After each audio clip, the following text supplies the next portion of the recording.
오를 만큼 많이 올랐기 때문에 꽤 긴 상승장이어서 맞아요. 내 집 마련을 고민하시는 무주택자분들도 많이 점점 더 많아지고 있거든요. 맞아요. 작년까지만 해도 사실 이 영끌이라는 게 가능했거든요. 가능했죠. 작년까지도 가능했죠. 작년까지도 가능했어요. 많았죠. 작년에 진짜 괜찮았죠. 영끌 막차. 올해 초까지도 좀 됐었어요. 네. 네, 수도권 같은 경우 가능했어요. 그 다음에 이제 예. 하반기 이렇게 딱 들어와서부터는 이제 조금 그쵸. 막 대출이 어쩐다 저쩐다 하니까 맞아요, 또 약간 맞아요. 막 눈치 보고 있는 느낌이기도 하고요. 예.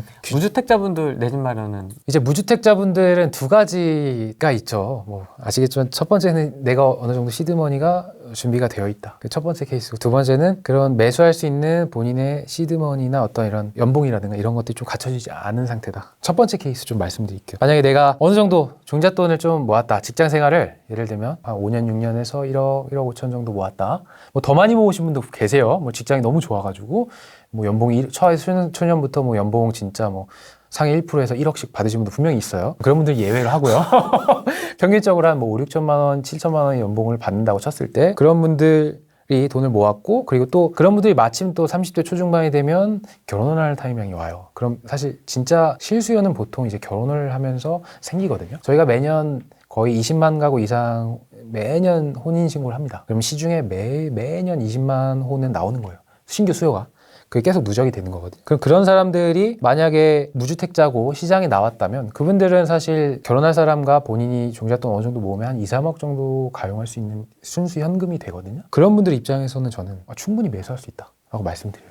그 정도 본인이 시드머니가 결혼을 할 시기도 왔고 마침 또 결혼할 사람과 돈을 모아보니까 직장인 대출도 있고 이렇게 가용해서 뭐 한 2억 3억 정도가 현금으로 있다, 현찰이 있다. 이런 분들은 저는 고민할 필요가 없다고 생각해요. 이런 부분은 본인이 감당할 수 있는 금액 내에서 살 수 있는 물건을 저는 사는 게 맞다고 봐요. 수도권에 그런 물건들이 있습니다. 있고 아직까지는 있고, 그래서 단 그런 관점으로 좀 접근하셔야 돼요. 내가 이걸 사가지고 예전처럼 내가 2배 먹겠다, 내가 6억에 사서 10억 만들겠다, 이런 좀 생각은 버리셔야 되고, 내 종잣돈으로 이용해서 적어도 인플레이션과 향후에 나올 유동성 리스크는 해지하겠다, 내 자산을 만들겠다라는 개념으로 가는 거예요. 자산을 만들겠다는 건 이런 거죠. 저희가 매년 유동성이 2%, 최저 2%까지 시중에 풀린다고 하면 내가 500만 원 갖고 있으면 500만 원에 2% 풀리는 거랑 제가 자산을 5억을 갖고 있으면 5억이 2% 풀리는 건 분명히 다르거든요. 그럼 자산을 늘릴수록 시장에 풀리는 유동성이 그 자산에 적용될 확률이 높아요. 그게 자산가들이 자산을 쌓는 이유고, 주택을 보유하려는 사람들이 계속 다주택 모드로 들어가는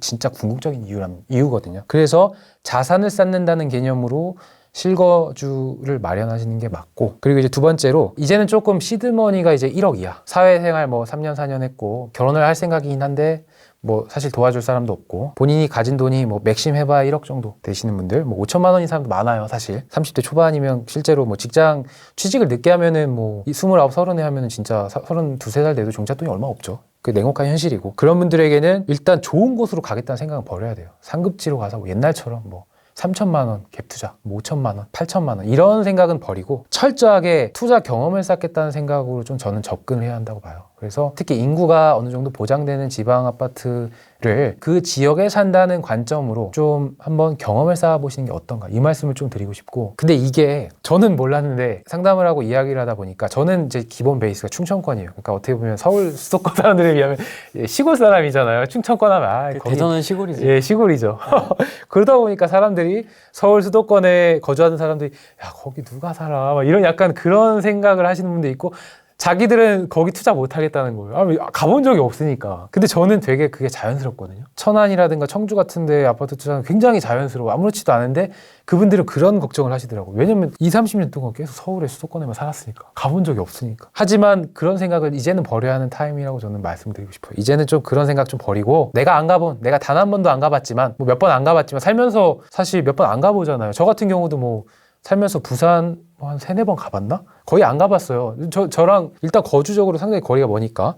제주도 같은 경우도 뭐 살면서 뭐 3, 4번 봤고, 그럼에도 불구하고 올해 상반기에 제주도를 알아봤었고, 임장을 실제로 가보기도 했었고, 본인의 생각, 내가 이 지역에 살았으니까 난 이 지역에 투자를 해야 돼 라는 생각을 버리고 철저하게 좀 저렴한 가격에 본인이 경험을 쌓일 수 있는 지역에 가보셔라 라는 좀 말씀을 좀 드리고 싶어요. 근데 이거는 뭐 제가 말씀드리지만 이 생각을 바꾸기는 사실 쉽진 않아요. 이건 본인이 좀 극복해야 하는 부분이고, 이런 분들 있죠. 나는 죽어도 청약을 하겠다. 있죠. 아, 있죠. 아, 그럼요. 나는 새 아파트다. 나는 곧 죽어도 이 시세는 이런 가격의 아파트를 못 사겠고 나는 곧 죽어도 꼭 신축에 가겠다 라고 하시는 분들은 제가 작년까지도 이 얘기 되게 많이 빨리 그러면은 지금 당장 공급 폭탄이 있는 지역에 빨리 가서 거기에 살아라. 왜냐하면 지금 서울 수도권 아파트 제가 앞서 설명드렸지만 18년도 19년도에 비해서 21년도 22년도 23년도 공급 물량이 반토막이 나요. 거의 그 얘기는 청약을 하려고 해도 청약할 수 있는 물건도 반토막이 난다는 거예요. 확률로 보면은 예전에는 내가 50%의 확률로 청약이 됐다고 하면은 반토막이 나가고 이제 25%밖에 안 되는 거예요. 이거 되게 심각한 거거든요. 확률이 반으로 떨어진 거. 그러면 그거를 상쇄하려면 공급이 많은 지역에 가셔야 된다는 거예요. 거기에 가셔서 실거주를 하시면서 전략적으로 뭐 신혼부부라든가 생애 최초라고 하면 전략적으로 청약을 좀 준비를 하시는 게 맞고, 다만 향후에 공급이 너무나도 부족한 상황 속에서 청약을 하는 거에 있어서는 상당히 좀 그런 심적인 압박이 있을 거예요. 내가 왜 청약을 해가지고 이 고생을 하나. 가격이 계속 올라가니까 전세는 계속 빠지고, 집주인은 2년 뒤에 나는 이제 전세 만기가 되면 또 전세금을 올려줘야 되는 상황이 있고, 그래서 달리 또 다른 방법을 좀 말씀을 드리면 수도권이나 서울도 좋지만 수도권의 주요 괜찮은 입지에 오피스텔을 이미 여러분들이 좀 많이 말씀하셨는데, 저도 작년부터 오피스텔에 대해 상당히 관심이 많았고, 그 직주 근접이 수월하면서 살기 준수한 지역의 역세권 근처의 오피스텔 방 3개 이상 오피스텔을 매수하셔서 거기에 거주하시면서 청약을 준비해라 라는 좀 말씀을 좀 드려요. 왜냐면 아시겠지만 오피스텔 같은 경우에는 오피스텔을 매수하셔도 청약을 하는 데 있어서 영향을 주지 않거든요. 그래서 오피스텔 매수하는 건 상당히 좀 매수하셔서 실거주와 어떻게 보면 시세 차이 두 마리 토끼를 다 잡을 수 있고, 지금 같은 시장 흐름에서는 오피스텔 같은 경우에도 가격이 오르기보다는 가격이 떨어지지 않을 가능성이 굉장히 높아요.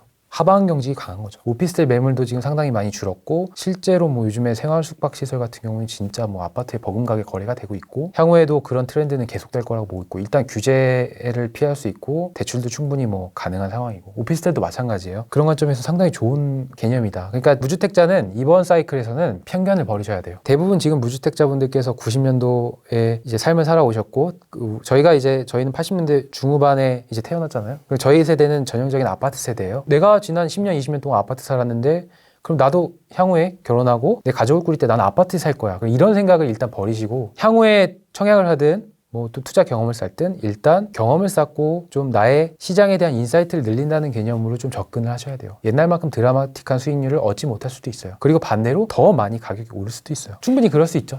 평당 2천만 원이 뭐 4천만 원이 될 수도 있고, 다만 현재 기준으로 봤을 때 저는 좀 많이 오른 건 사실이고, 단기간에 보수적으로 움직이되 투자는 뭐 실거주는 포기하지 마라, 이 말씀 좀 드리고 싶습니다. 희망의 끈을 놓지 마라. 지금 약간 결론이 그렇게 되는 거 아니에요? 아, 그렇죠. 근데 그러면 지금 갖고 있는 건 지금도 그러면 계속 임장하시면서 투자할 건 살펴보고 계세요? 예, 저는 계속 좀 투자를 계속 하고 저도 마찬가지로 이제는 취득세 중과가 적용되는 상황이에요. 당연히 적용되는 상황이고, 만약에 투자를 이어가겠다고 하면 물론 이어갈 생각인데 취득세를 내고 투자하는 방향으로 가야겠다. 공시지가 1억 이하의 좀 뭐 제 나름대로 가격이 싸다고 생각하는 물건에 투자하는 방법도 있고, 근데 이게 요즘에 공시지가 1억 이하가 지금 법안 나왔다고. 법안 올라왔고 조만간 아무래도 12% 적용이 되지 않을까라는 생각을 하고 있는데, 작년에 그 법안 취득세 중과되면서 이제 예외적으로 공시지가 1억 이하 뺐잖아요. 그때 공시지가 1억이가 정말 많이 오르겠다 생각을 좀 했었는데 실제로 많이 올랐어요. 근데 오히려 지금 시장은 공시지가 1억 이하랑 공시지가 1억 이상, 그러니까 그 당시에 공시지가 1억 이상 물건,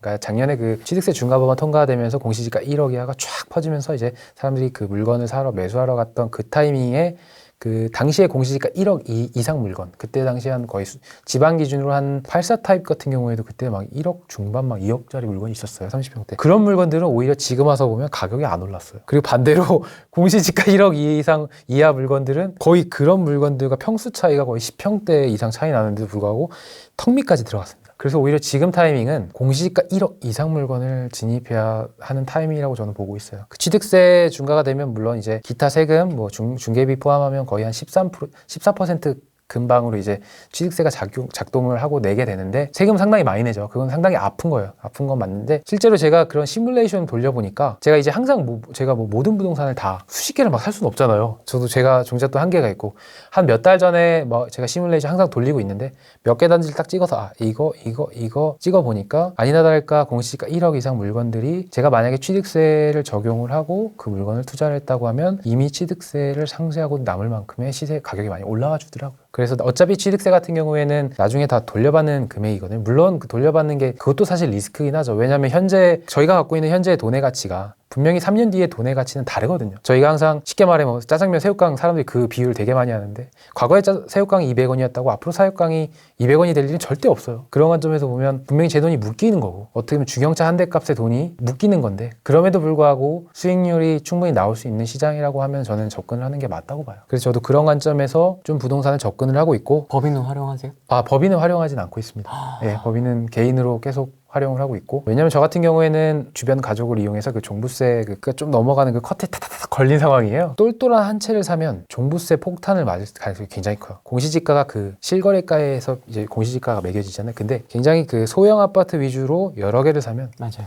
종부세 효과가 쫙 줄어들어요. 그쵸, 그쵸. 아실 거예요. 그러니까 큰 거 하나 사는 거랑 뭐 그거의 절반 가격의 아파트 세 채 사는 거랑 종부세를 완전 달라요. 완전히 달라요. 저는 근데 후자를 택했거든요. 저는 경험을 택했어요. 내가 당시에 똘똘한 채 갈 수 있었어요. 그 당시에 정말 인서울에 진짜 뭐 좀 괜찮은데 팍 사서 내 대출 이자 갚으면서 할 수 있었는데 그게 아니라 공시지가도 굉장히 싼 거 2억짜리 3억짜리 물건들 여러 채를 쫙 보유하는 이런 컨셉으로 갔기 때문에 사실 종부세 커트에 걸렸고 여전히 여유가 있는 거예요. 어느 정도 여유가 있는 상황이고 종부세에 대한 부담이 그렇게 크진 않아요. 다만 이제 자산 관점에서 약간 좀 많이 올라가긴 있는데 그래서 그런 관점에서 봤을 때 충분히 투자를 이어갈 수 있는 환경이고 그리고 뭐 향후에 저는 또 다주택자분들한테는 좀 이제는 좀 그런 말씀도 좀 드려요. 꼭 국내에 국한돼서 투자를 할 게 아니라 좀 이제 글로벌 시대에 맞춰서 미국 좋죠. 예. 해외 부동산을 좀 투자하는 건 어떠냐. 아시겠지만 가장 쉽게 투자할 수 있는 게 부동산 리츠거든요. 간접 투자란 말이에요. 결국 그 지분을 제가 그 지분의 뭐 물론 0.00001%의 지분을 가져가는 거지만 그것도 일종의 투자의 일환이고 그런 관점에서 봤을 때 저는 미국 리츠 투자, 호주 뭐 이런 데 리츠 투자하는 건 굉장히 좋게 보고 있고 실제로 저도 5천만 원 이상 들어갔습니다. 하고 있어요. 그러니까 이제 이건 약간 다양한 관점에서 접근을 하는 거예요. 내가 이제 좀 생각을 유연하게 하는 굳이 내가 부동산만 그리고 꼭 직접 투자, 간접 투자도 투자니까 그런 쪽으로 좀 접근해서 리츠 투자를 좀 개인적으로 점점점 좀 늘려가고 있고요. 또 리츠 투자의 또 장점이 배당금이 있습니다. 물론 수익률이 뭐 부동산처럼 뭐 2배, 뭐 50배, 50% 이런 건 아니지만 좀 내 자산을 쌓아가는 데는 좀 좋은 경험이 되겠다. 이런 관점에서 리츠 투자도 좀 추천을 좀 드리고 있습니다. 여름이었나 아무튼 홍춘욱 박사님 한번 나오셔가지고 네. 그 미국 리츠 한번 얘기하신 적이 갑자기 그게 떠오르네요. 갑자기. 그래요? 네, 이제 뭐 리츠 많이 올랐을 건데. 저는 근데 올해부터 시작을 해가지고 이렇게 많이 오르지는 않았고 근데 이제 제가 매수했던 그 가격에 비해서는 한 15% 정도 가격은 올라준 것 같아요. 배당금은 덤이고요. 사실 배당금은 보통 리츠 같은 경우에 뭐 평균 배당률이 뭐 적게는 3% 많게는 5, 6% 정도 받을 수 있거든요. 지금은 사실 경험을 쌓는 관점으로 보고 있는데 내년도에는 좀 더 공격적으로 할 생각이에요. 이 부분에 좀 더 포션을 두고 그러니까 이제 여러 가지의 자산군을 이제 분산적으로 이제 뿌리는 거죠. 리츠의 특징이 뭐냐면 제가 공부한 바로는 상승장에서는 리츠는 많이 오르지 않아요. 재미가 없지. 네, 재미가 없어요. 근데 하락장에서는 또 단단해요. 제가 좋아하는 투자는 결국 하이 리스크, 하이 리턴의 투자가 아니라 약간 로우 리스크, 로우 리턴의 투자를 저 좋아하거든요. 스타일이 딱 정해져 있구나. 처음엔 당연히 공격적으로 하죠. 시드머니가 없을 때. 근데 그 이후에는 그 안전마진에 대한 생각을 항상 하기 때문에 실패를 최소화하는 거예요. 이게 사실 이거를 할 수 있었던 이유 처음에 그냥 3쿠션 맞았으니까 계약금 떼어보고 종잣돈 날려보고 하니까 이게 그렇게 되더라고요. 그래서 이렇게 안전하게 안에서 투자를 하려고 하다 보니까 제가 선택한 게 리츠가 됐고 과거에 한 것처럼 올해 시작했던 것처럼 꾸준히 이 방식을 좀 유지할 생각입니다. 잃지 않는 투자 진짜 중요한 것 같아요. 오늘 촬영을 하시면서 쭉 이 얘기하시는 맥락의 이 기조가 그렇죠. 하단을 잃지 않는 맞아요. 단단하게 좀 하단을 맞습니다. 지지하면서 잃지 않는 투자를 하는 방법에 대해서 좀 얘기를 해주시는 것 같아요. 그렇죠. 왜냐면 사이클이라는 게 저는 그걸 보고 진짜 너무 많이 느꼈던 게 코로나19가 딱 터지면서 진짜 팬데믹이 오면서 부동산에 갔는데 이게 좀 표현이 그런데 사람 한 마리 없는 거예요. 부동산 소장님이 이거 뭐 팔리겠어요? 사람들 아무도 없어요? 뭐 이런 분이 딱 야 부동산이 하루아침에 이렇게 될 수 있구나. 근데 저는 그때 진짜 공격적으로 했거든요. 2000년도 상반기. 그때 정말 제가 끌 수 있는 걸 다 썼습니다. 그러면서 이게 안 돌아다녔는데 사람들. 예, 그때 사람들 안 갔잖아요. 그때 제 와이프가 저한테 굉장히 뭐라고 했어요. 그때는 지금보다 더 심했죠. 그렇죠. 지금 막 그 코로나 확진자 많이 나오는데 그때는 막 100명 나오는데 난리 나는 줄 알았잖아요. 그때는 동선도 다 맞아요. 어디 유흥지점 뭐 어디 맞아요, 맞습니다. 몇 번 환자 막 그랬던 상황 속에서 어떻게 보면 좀 무리하게 좀 주변을 살폈던 것 같고 그러면서 느끼는 게 이제 향후에 지금 비록 시장이 좋을지언정 언젠간 다시 시장은 돌고 돌기 때문에 지난 80년대, 90년대, 2000년대를 겪으면서 저희가 하락장을 계속 경험을 했어요. 우리나라의 그 평균 제가 예전에 보던 글이 하나 있는데 우리나라의 평균 그 사이클 주기가 4.4년이에요. 평균이 그래요. 근데 물론 10년에 한 번씩 사이클이 최근에 돌았는데 그걸 평균치로 내면 4.4년이에요. 그러면 냉정하게 보면 러프하게 잡아서 5년에 한 번씩 하락 상승이 반복한다고 보고 그런 관점에서 봤을 때 지금 향후에 하락 사이클이 올 수 있겠다. 물론 확률적으로 높진 않지만 그러면 항상 투자자나 내 집 마련하시는 분들은 그런 생각을 하면서 안전하게 좀 하셔야 되고 그거를 준비를 안 하면 이게 큰 것 같아요. 생각을 하냐 내가 그 시기가 올 거를 예측을 해서 지금 준비를 했느냐 그리고 마음가짐을 갖고 있냐 그런 준비를 할 마음을 갖고 있느냐 갖지 않고 있느냐에 따라서 저는 그 상황이 딱 닥쳤을 때 그 사람의 행동 패턴, 액션들은 완전히 다를 겁니다. 그 당시에 만약에 준비가 안 된 특히 실거주자분들께서 특히 무리하게 좀 레버리지를 끌어서 실거주를 하신 분들이 만약에 당장 내일 가격이 떨어진다. 그분들은 진짜 굉장히 힘들 거예요. 조바심이 날 겁니다. 본인의 종잣돈이 이렇게 촥촥촥 깎이는 게 눈이 보이거든요. 대출은 줄지 않아요. 그렇죠. 하락장에서는 종잣돈이 줄지 대출은 그대로거든요. 은행은 잘 없잖아요. 대출이 예를 들면 5억이에요. 그리고 내 종잣돈은 5억인데 10억짜리 아파트를 산 거예요. 10억이 8억이 됐어요. 그러면 종잣돈이 3억이 되는 거지. 10원 한 장 안 깎아주죠. 10원 한 장 안 깎아주죠. 은행은 굉장히 냉정합니다. 실제로 저도 이제 부동산에 투자를 공부하면서 역사도 공부를 하다 보니까 08년도에 그 분당 아파트 84 타입 30평대 아파트를 딱 보니까 막 10억 막 이러는 거예요. 그래서 야 이거 너무 비싸다. 근데 그 이후에 쭉 보는데 약 10년 동안 9억 8억으로 떨어지면서 그 8억대가 쫙 계속 유지됩니다. 그러면 10억에 사신 분들은 무려 10년 동안 8억대 아파트에 계속 고통받으면서 이게 근데 실거주 하시는 사람마다 다른데 그거에 대한 투자에 대한 확신이 있었던 분들은 아마 그 시기에 팔지 않았을 거예요. 근데 누군가는 6년, 7년, 8년 이 기간 동안 매도하신 분이 분명히 계세요. 10억에 매수하고 8억에 매도하신 분이 계신단 말이에요. 그런 일이 발생하지 않으려면 지금부터 내가 산 가격이 비록 올랐더라도 이 정도까지 20%, 30% 떨어지더라도 나는 이거를 내가 산 확신이 있었고 그 지역에 대한 믿음이 있으면 저는 거기서 계속 가져가야 된다고 생각을 해요. 그런 준비를 마음가짐을 가지라는 거예요. 시장은 어떻게 될지 모르니까. 저는 첫 번째 방법인 취득세를 조금 내가면서 또는 취득세 1% 이하의 좀 괜찮은 물건 또는 12% 이상의 물건, 좀 가치를 따져서 가격 대비 가치가 좋은 물건을 좀 매수할 생각을 개인적으로 하고 있어요. 제가 보는 시장에서도 여전히 매수할 물건은 보여요. 저는 충분히 있다고 봐요. 항상 사람들이 서울만 보고 어떤 특정 가격이 예를 들면 지방 같은 경우에도 이미 막 대전 크로우 아파트 아까 얘기하셨는데 막 20억 막 30억 이러잖아요. 근데 반면에 그 아파트는 그렇지만 주변을 보면은 그거의 절반의 가격에 매수할 수 있는 물건들이 분명히 있어요. 그래서 그런 물건들을 좀 알아보면서 저의 경험을 이런 시장에서 나는 이런 투자를 했어. 그리고 나는 이런 결과를 만들었어. 개인적으로 좀 경험을 하고 싶은 거예요. 이런 사이클에서도 한번 해보고 싶은 거죠. 그리고 대부분의 투자자들도 그렇지만 시장에서 계속 살아남는 게 굉장히 중요하거든요. 꾸준히 투자를 이어가면서 살아남고 그리고 저를 증명하는 거죠. 아 나는 비록 이런 사이클이지만 내 기준으로 투자를 했고 그 기준을 맞으면 좋은 거고 만약에 이제는 심지어 그런 생각도 들어요. 가격을 돈을 한번 몇 번 잃어보고 뭐 이런 경험을 해보다 보니까 그래 내가 만약에 투자를 해서 1,000만 원, 2,000만 원 잃어도 5,000만 원 잃어도 나에게 길게 보면 좋은 경험이 될 수 있겠다. 그게 내 자산을 쌓는 거에 있어서 크게 영향을 줄까라는 생각이 들면서 저는 그래 경험을 쌓는 방향으로 한번 투자를 이어가자 라는 생각으로 좀 투자를 준비하고 있습니다. 실제 아무튼 결론을 말씀드리면 저는 내년에도 투자를 할 겁니다. 사실 여기 저희 시청자분들은 투자 많이 하셨는데도 그렇죠. 계속 공부하고 움직이고 계시고 영상 보고 하고 계시거든요. 네. 저희 시청자분들, 다주택자, 적폐분들에게 아마 저도 비슷한 생각을 하는데 이제 먹이를 먹어본 자만이 그게 얼마나 달콤한지 알아요. 그래서 오르는 부동산을 보면서 여기도 오를 것 같고 여기도 오를 것 같고 막 욕심이 나는 건 사실인데 그래도 지금 같은 좀 변곡점이 올 수 있는 상황 속에서는 자산을 늘려가는 게 굉장히 중요하지만 오히려 여러분들 다주택자분들에게 있어서는 리스크를 줄일 수 있는 시간을 주는 거예요. 리스크를 관리할 수 있는 시간을 주는 거예요. 과거에 좀 공격적으로 투자하신 분들은 오히려 이런 시간을 이용해서 본인의 좀 현금 흐름과 재무 상황을 좀 한번 정비할 수 있는 시간을 좀 갖는 게 어떤가라는 말씀을 드리고 싶고 당연히 내년 내후년에 뭐 여건이 되고 여유가 된다면 저는 적극적으로 투자를 하시는 거를 좀 추천을 드립니다. 적극적으로? 예, 적극적으로 하시는 추천이고 단 무리하시면 안 된다 하는 이 말씀을 드리고 뭐 종부세가 부담이 된다고 하시면 자 지금 이제 12월이 넘어가는 시점이니까 뭐 예를 들면 좀 본인이 이제 좀 단기 투자를 생각하시면 좀 단기간에 매도를 하시는 분도 계시고 그건 뭐 개인의 성향인데 저는 개인적으로 장기 투자고 오르는 시장이 있다고 하면 좀 경험을 쌓는 관점에서 투자를 하는 게 어떤가. 그러니까 결론은 투자를 하기 엄청 좋은 시장은 아니지만 리스크를 관리하기는 굉장히 좋은 시장이다. 리스크를 제어하기는 그 어느 때보다 좋다. 여러분들이 이제 안정적으로 자산을 쌓아가는 그런 시기가 되지 않을까 싶습니다. 그리고 자산을 파는 행위는 절대 하시면 안 됩니다. 이거는 절대 정말 정부가 엄청 싫어하는 말이다. 예, 정말 싫어하는 말은 맞는데 네. 정말 그건 정말 아닌 것 같아요. 절대 팔지 마라. 예, 굉장히 후회하세요. 못 사요. 살 수가 없어요. 그 가격에 그 물건을 살 수가 없어요. 그렇기 때문에 그런 행동을 하시면은 저는 땅을 치고 후회하실 거라고 이 말씀 꼭 드리고 싶어요. 팔지 마라. 절대 팔지 마라. 예, 절대.